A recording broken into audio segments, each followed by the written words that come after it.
Out of the three big technical things you need to learn about your camera, ISO, shutter speed, and aperture, aperture is the most confusing. Everything is reversed, there's a lot of math and letters involved. It's the hardest to wrap your head around. Apart from what camera should I buy, the question that I asked most often when I began photography was, what is aperture and how do I use it? In this video, I don't want to explain aperture in great detail. Many other photographers, books, and websites have done that in great detail. Read up on that on your own.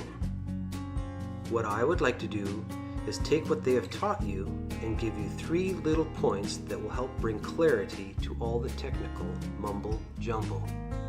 3 points that will help you use aperture to your advantage in your photography. To break it down in the simplest form, aperture has to do with depth of field. You can use aperture to get a picture that looks like this. They call this shallow depth of field. Or you can use aperture to get a picture like this. I guess you could call it deep depth of field, but they don't. When your picture looks like this, they call it in sharp focus. Before explaining how to take pictures like that, I want to give you the first helpful point.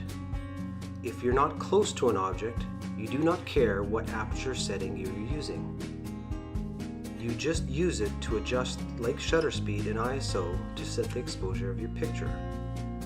If there's no tree, face, or flower 6 inches away from your lens, what aperture you use is irrelevant. Here's the same picture taken with an f4 and an f22 aperture setting. Both pictures are exactly the same. What aperture setting you're using in these situations does not matter. Just choose a setting. Here's the second point. Where aperture becomes really important is when an object gets very close to your lens.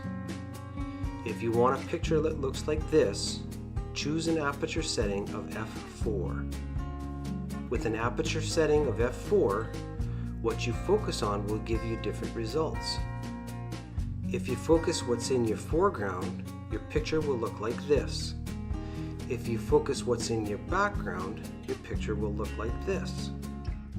If you want even more of your background out of focus, zoom in with your lens, then adjust the focus on what's closest to your lens. Zooming in exaggerates the blurriness of your picture. Zooming in while using an f4 setting always makes everything except for what you focused on out of focus.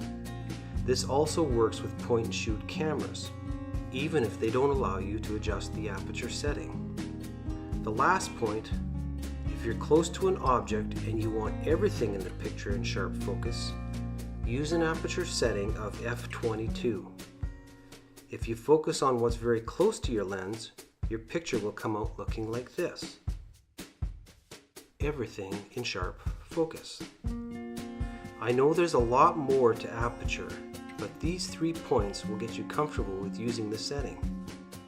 What I have found when I explain aperture only using 2 settings, it helps you very quickly to understand and to put into practice what you've learned. Once you start to use it a lot, quickly the next question comes up. How do I make my shallow depth of field just a little bit bigger than what it is? Good question. Now that you have some understanding of the aperture settings, it's easier to explain. But we will have to do that for another day. That's it for this video. We want to keep the talk shallow when talking about aperture. Have fun and keep shooting.